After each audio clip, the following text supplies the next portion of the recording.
Я не пытаюсь улучшить ваш ум. В пучине идеологии зла подавление воли зрителя не мои цели. Мои цели – разбудить ваше сознание, вернуть вам зрение, вернуть вам простое понятие, что честь и свобода важнее той жизни, которой вас принуждают со школьной скамьи. Слушайте, думайте, пишите. Привет всем зрителям, всем, кто сегодня зашел на огонек. Мы продолжаем нашу воскресную серию новостей из мира Земля X. И поскольку это новости из театра марионеток, то все, что вы слышите, это только фантастические истории придуманного мной мира, и все совпадения с нашим прекрасным и стабильным миром чисто случайны и условны. Из занимательных новостей закулисья театра марионеток в Базеле дали очень много виртуальных денег на открытие специального фонда жертвам укольчиков от уханьки, каковых должно быть как минимум 45% от всех обколотых первой дозой. Из них 20% потеряют мобильность, до 60% станут овощами. Если вы думаете, радуетесь, что эти деньги дали России или где-то еще, то вы сильно ошибаетесь. Их дали Швеции. Для того, чтобы народ сильно не брыкался, когда им предложат добровольно пройти эти укольчики. В той Швеции министр социальной защиты уже объявил о создании фонда. Но идиотов, хомячков в Швеции не меньше, чем в иных странах той Земли X. И они очень этому обрадовались, и не менее 70% страшно захотели сыграть судьбой в эту рулетку. В русской рулетке, если помните, в барабане револьвера 7 гнезд, а патрон только один. То есть шанс выжить 1 из 7. А вот при таком раскладе сколько будет шансов у этих шведов? Другим, впрочем, и этого не дадут, потому что никакой ответственности по законодательству других стран Европы за укольчики правительства не несут. И Министерство здравоохранения не несет, и производитель не несет. Нет у них никакой ответственности. А в Швеции вот такая ответственность предусмотрена законом, поэтому им дали очень и очень много денег. Сейчас я вам зачитаю письмо из организирующих штатов и городов Америки. Письмо важное, так как его пишет специалист-химик. Читаю. Если ты чего не понимаешь, значит ты что-то не знаешь. Это всегда было принципом моей жизни. Этот случай связан с ипритом. Получил объяснение на ваш предыдущий ролик, случай, произошедший с моим другом в августе 2019 года. Он начал жаловаться на приступы астмы. Он человек не пьющий, не курящий, ведущий здоровый образ жизни. Говорил, что это началось, когда переехал в новый, купленный в кредит, конечно же, дом. Он грешил на дешевые материалы. Я успокаивал его и говорил, что не беспокойся. Гипсокартоне и эмульсионной краске нет особо ничего вредного. Но ему становилось все хуже и хуже.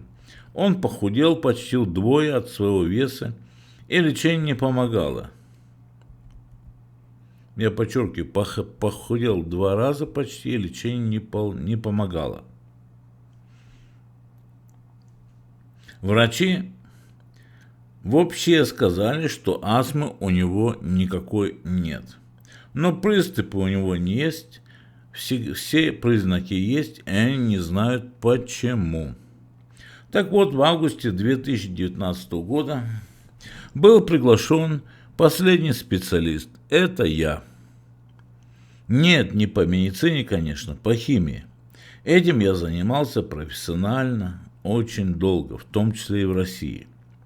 «Приходи», — сказал мне мой друг, — «посмотри, чем пахнет». Когда я пришел к нему, в доме реально был запах изопропилового спирта.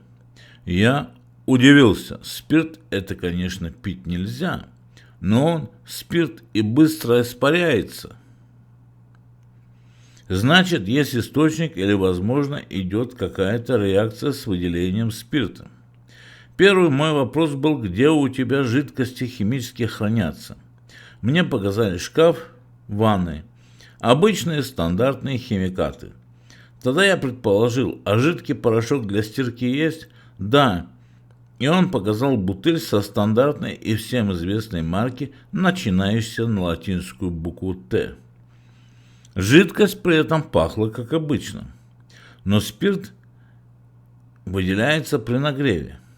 Я предложил постирать. Закинули всякую фигню, залили средства и понеслась стирка.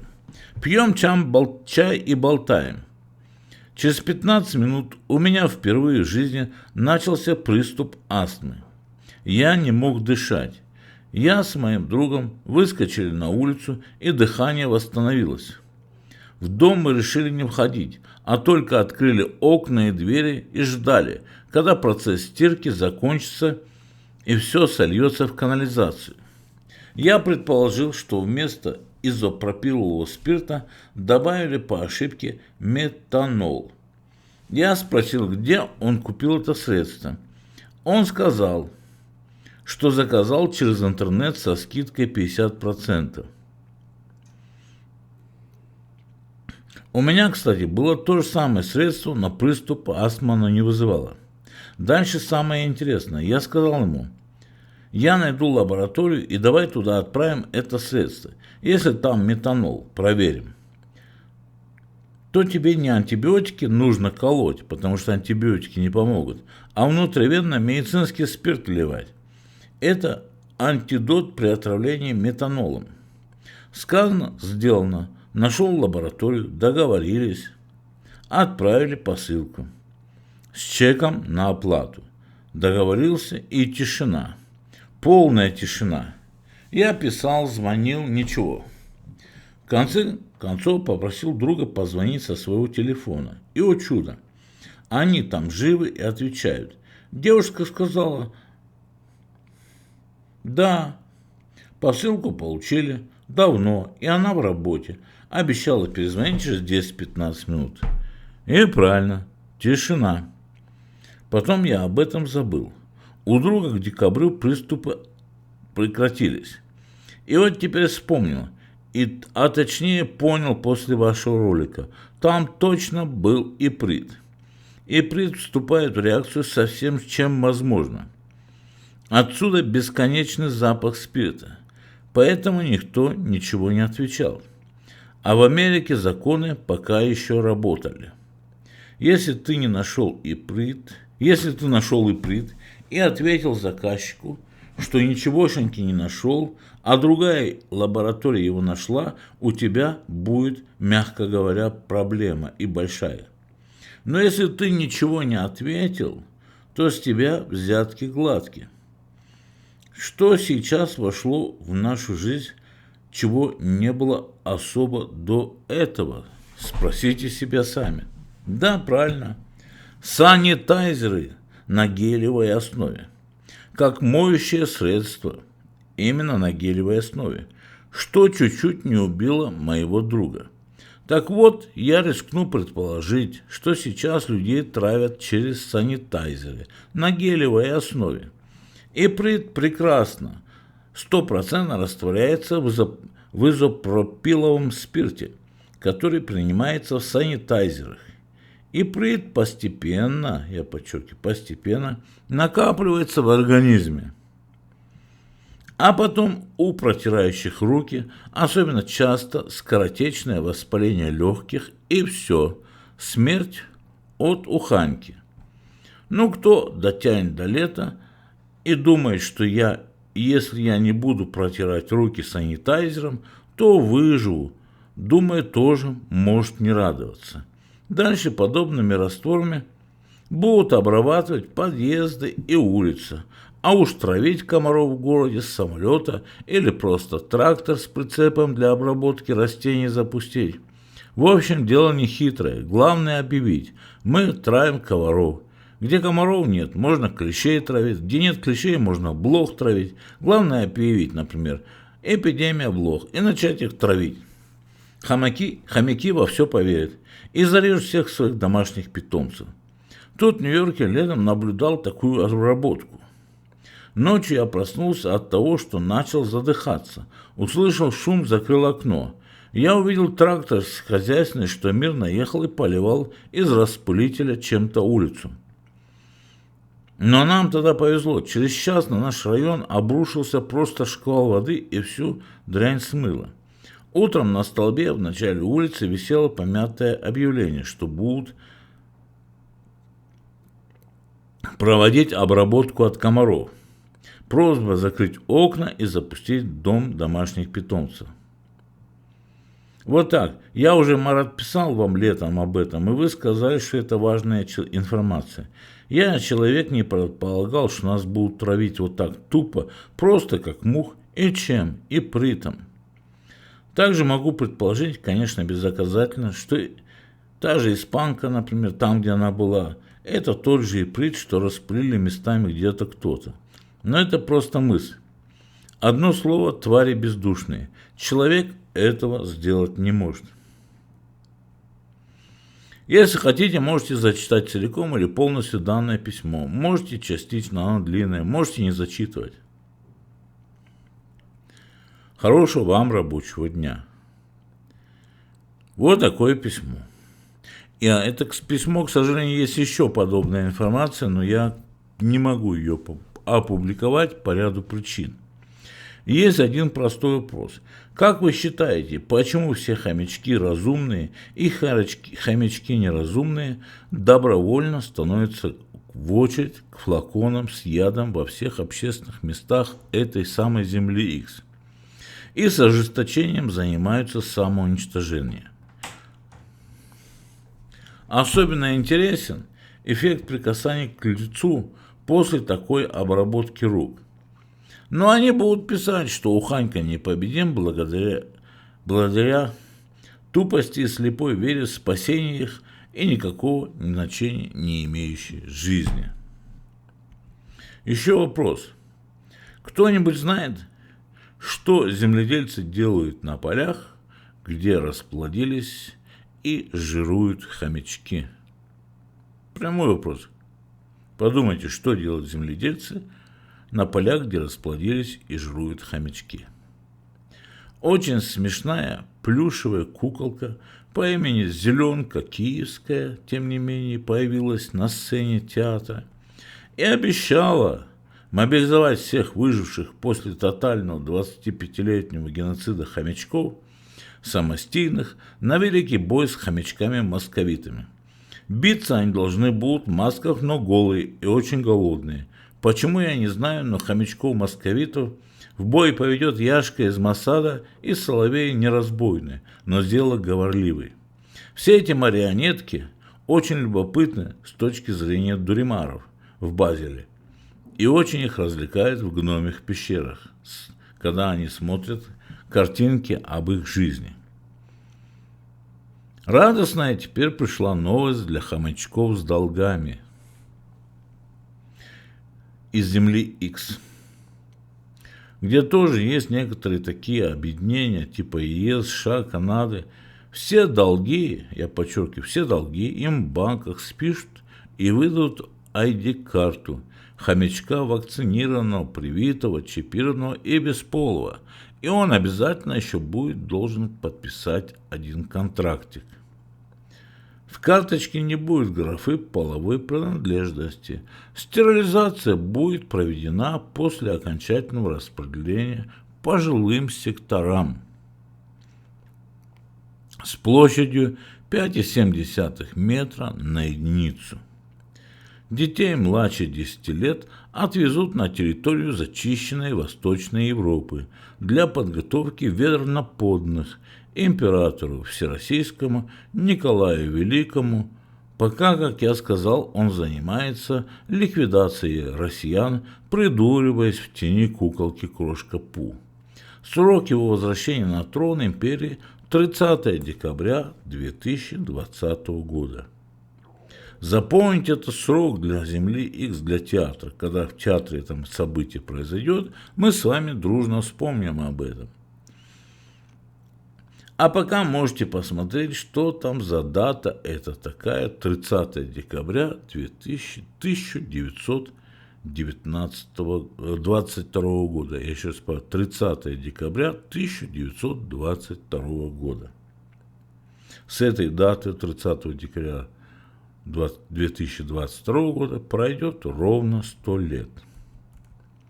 Собственность же всех хомячков будет изъята, так как на зарплату гражданина оплачивать кредиты никто не сможет.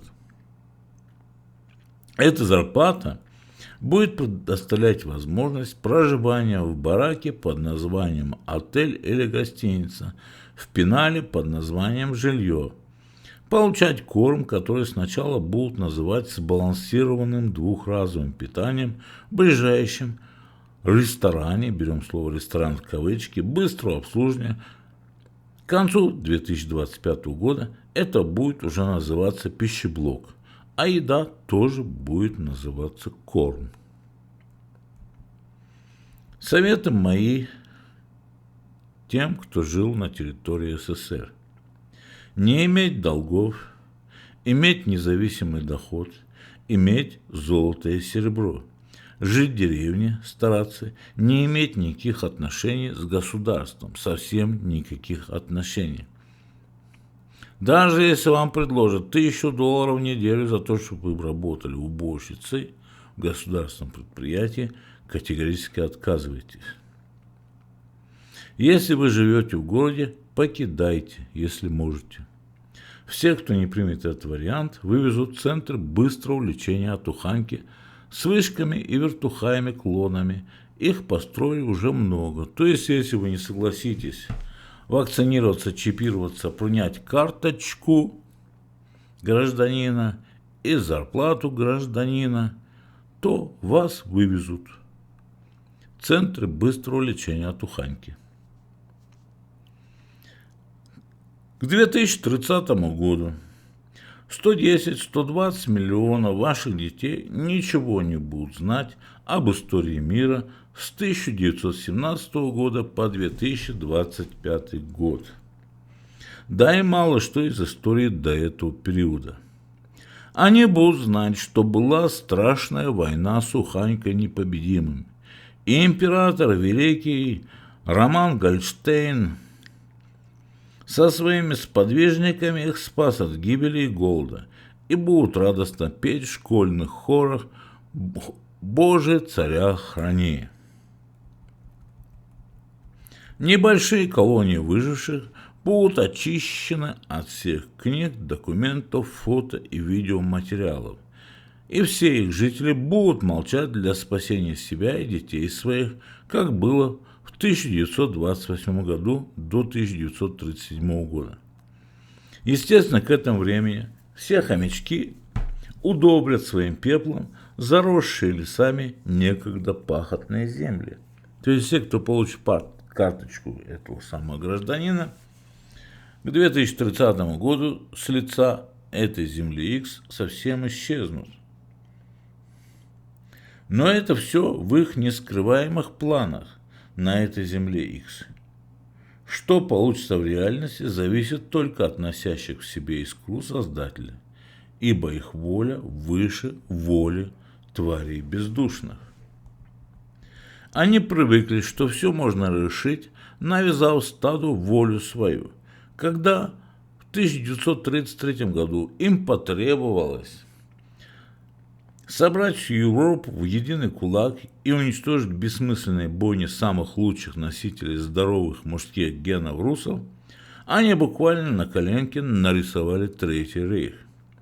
Запретили правительствам Франции и Британии трогать нацистов и мгновенно, проведя невероятные по объему экономические, политические, стратегические и идеологические действия, сделали всю Европу, поставили и сделали все, что хотели. То есть они поставили всю Европу под контроль специально подобранной группы лжецов и профессиональных военных. И бросили всю мощь Европы в гигантскую мясорубку. У меня есть ролики, подробно раскрывающие эту тему. Ссылка будет в описании. На скрижалях истории пишут пустые и ничего не значащие глупости. Ибо писари – хорошо организованные прогрессоры и манипуляторы. В реальности все научные монографии по истории по значимости и ценности информации равны надписям на заборах и сараях.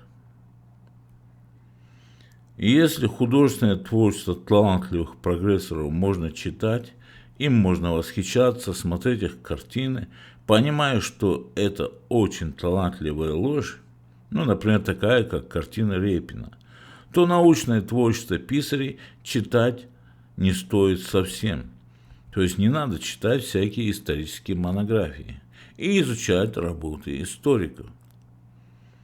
На Земле X продолжается разрушение основ любых намеков на права и свободы с одуряющей скоростью, выпекаются законы давно никому не интересной Думы, где некие свихнувшиеся на обильных помоях падали и дури крысы, важно запрещают все, что только можно запретить, и разрешают гиенам все, что только можно разрешить.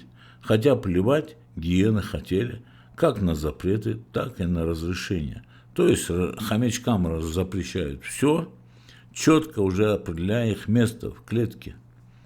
А гиенам разрешают все, как будто они до этого все не имели. А вот интересная новость.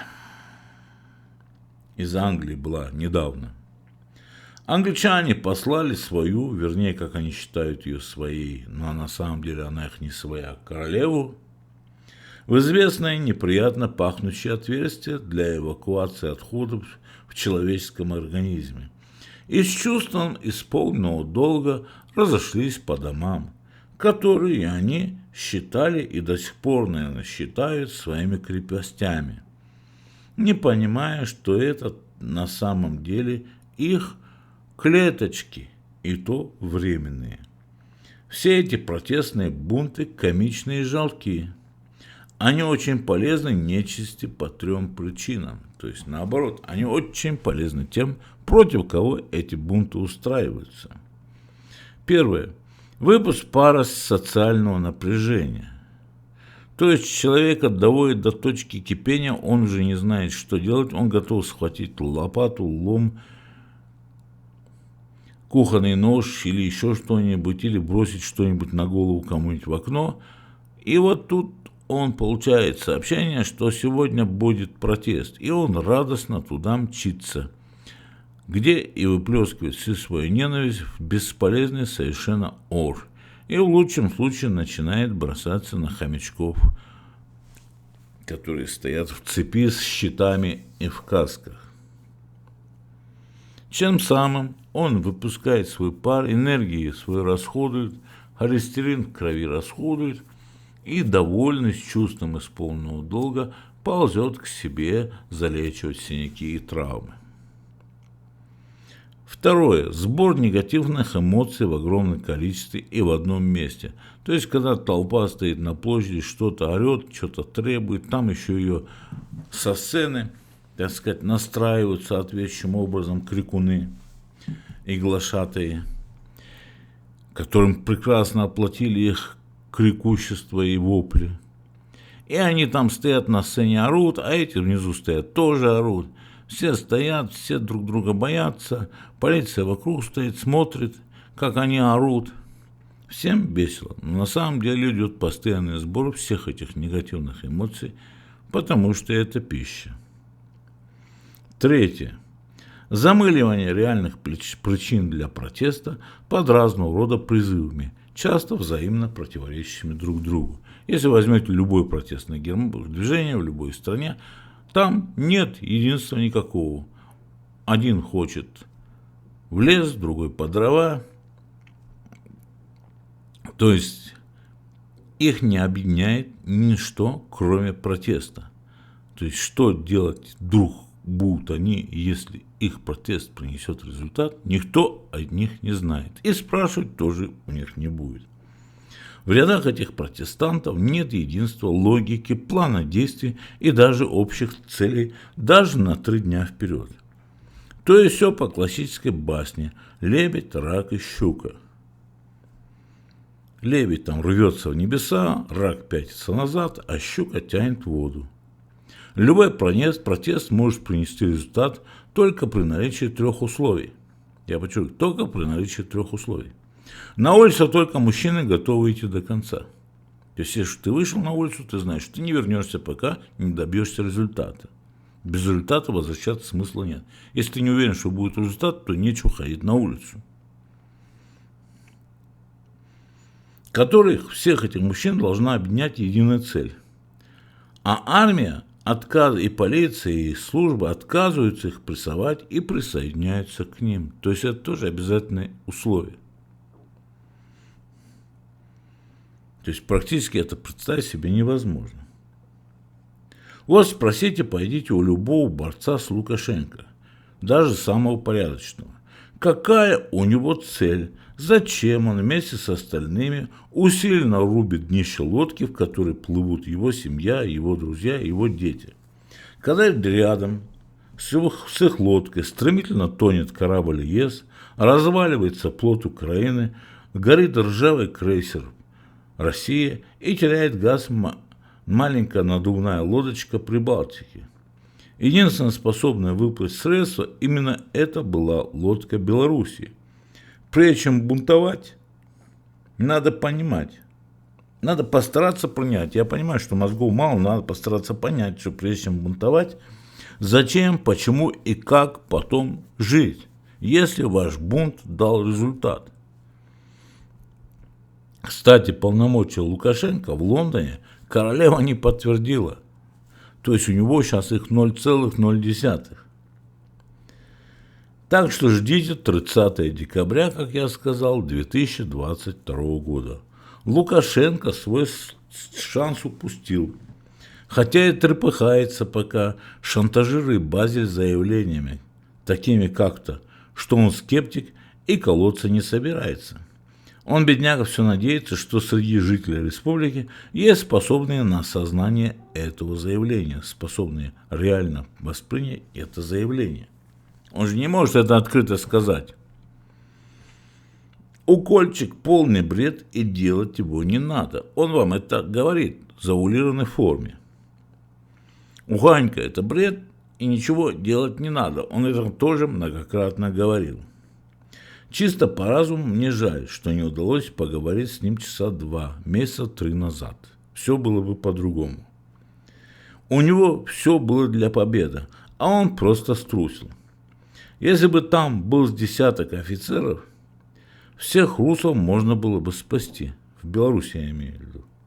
Все дело в том, что тест идет тут и сейчас. Тест идет конкретно. Тут и сейчас.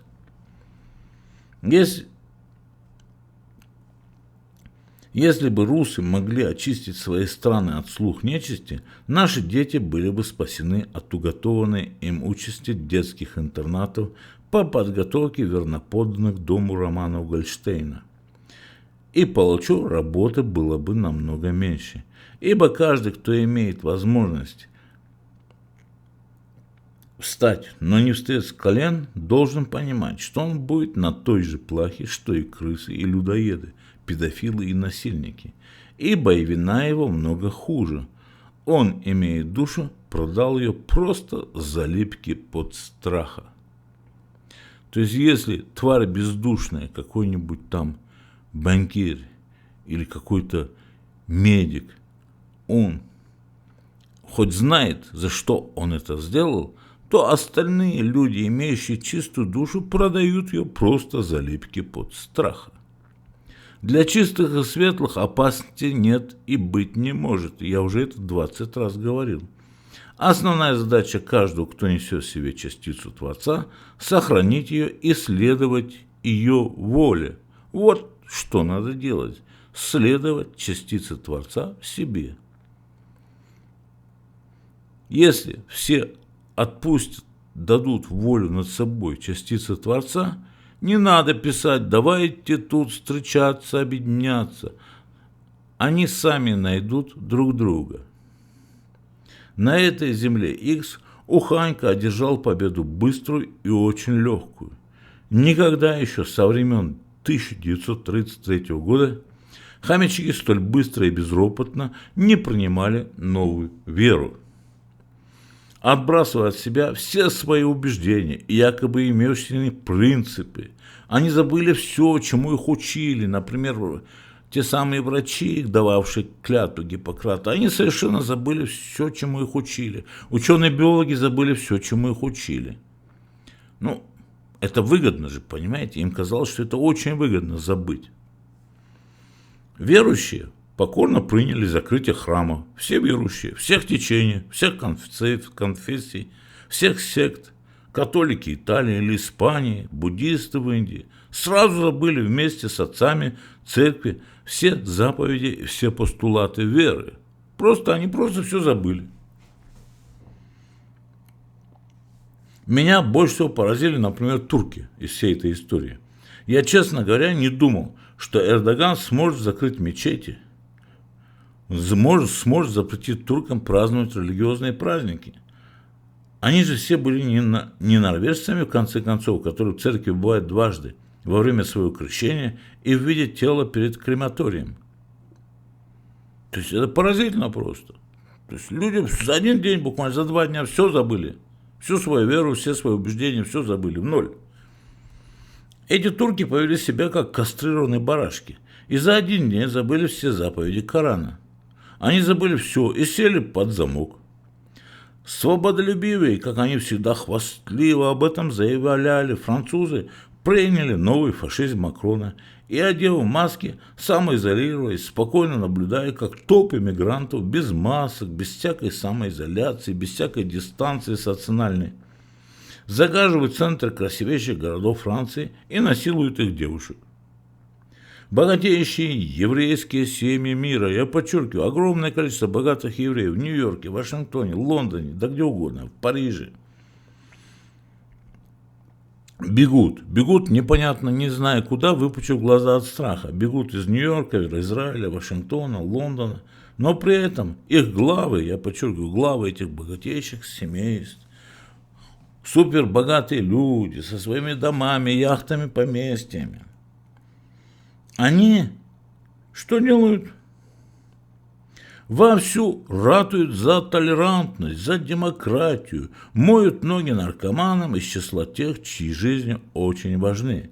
Как будто совсем сошли с ума, вернее, совсем, они-то ясно, совсем сошли с ума. И не понимают, что эти самые мигранты, цветные с важными жизнями, их люто ненавидят, и всех их вырежут первыми, вместе со всеми работниками, всех СМИ мира, и никакие охраны, никакие охранники частных компаний им не помогут. Когда все рухнет, то за бесплатно их жирные тушки никто защищать не будет. Вырежут также всех работников СМИ мировых. Это абсолютно точно, их вырежут как барашков. Вырежут всех этих ученых, всех этих врачей, всех этих педагогов, всех этих либералов. Вырежут всех этих тех, кто пишет все эти глупости сейчас в газетах, кто выступает по телевидению. Потому что для этих мигрантов, которые сейчас практически оккупировали все крупные города, они все враги, они сатанисты, они их и называют открыто, что вы сатанисты, и мы вас вырежем обязательно. То есть они все занимаются коллективным суицидом. Все евреи Израиля занимаются коллективным суицидом, все вместе, все до кучи. Япония заявила, что больше не пускает гайдзинов. Интересная новость такая. На свою территорию. Кто такие гайдзины? Гайдзин, по понятиям японцев, иностранец. То есть они просто никаких иностранцев с какого-то там, по-моему, с 26 числа уже на территорию Японии не пускают.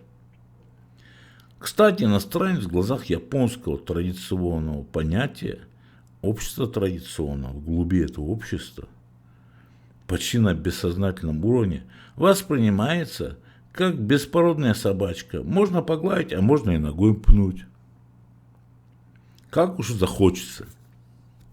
Конечно, сами они этого, кроме закрытых своих бесед между собой и общения, открыто не скажут. Ну зачем между собой это обсуждать? Они и так этим все внутри себя носят. Но сами они этого не понимают, но они в реальности дети инкубатора из мира Асудзи. Они до сих пор сохранили традицию ферм, где их выращивали. Они не едят, а пожирают пищу, я уже как-то об этом говорил, жадно и быстро, как злые щенки около корытца, издавая страшные и мерзкие звуки.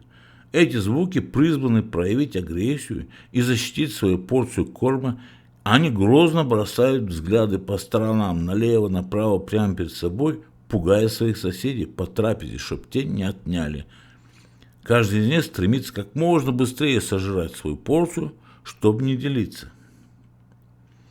Все это, конечно, относится только к жителям японских островов Земли X, так как наши милые японцы питаются с изысканностью высшего света XIX века и считают иностранцев настоящими друзьями и радостно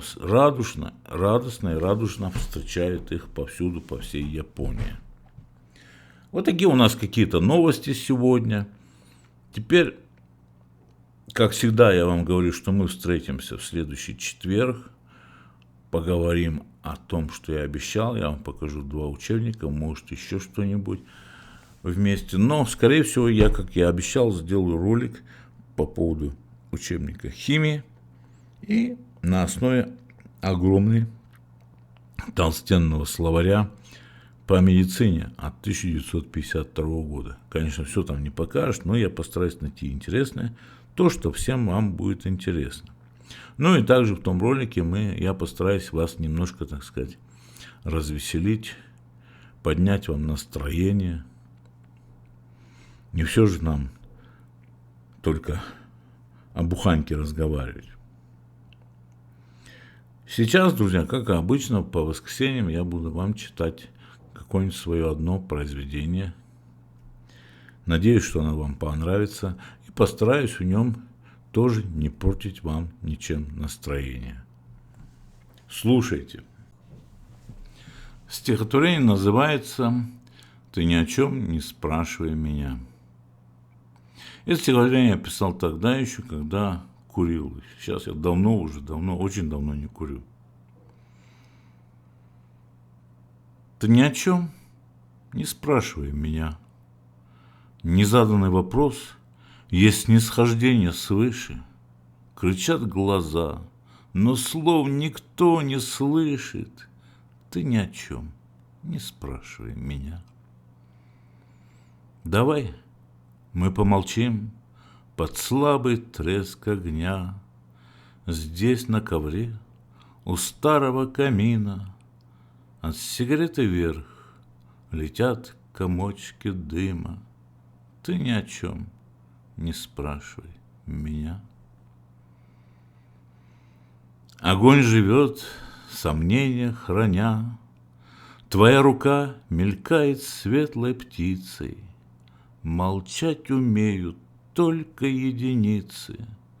Ты ни о чем не спрашивай меня. Бокал качнулся, льдинками звеня, и пахнут медом поцелуя в губы. Слова порой невежливые и грубы. Ты ни о чем не спрашивай меня. И ты молчишь, головку наклоня, а на полу мелькают быстро тени. Горит камин, располагая колени. Ты ни о чем не спрашивай меня. Это стихотворение было написано в январе 1999 года. Надеюсь, что вам оно понравилось. Оно маленькое, небольшое, но есть небольшие стихи, в которых заключена целая жизнь. А есть стихи, которые запечатляют какое-то короткое мгновение, которое равно всей жизни. Я вам всем желаю приятного времени суток, блага, счастья, света в истине и, главное, силы. Силы духа, силы веры в себя, в свою душу. Это нам всем очень надо. До новой встречи.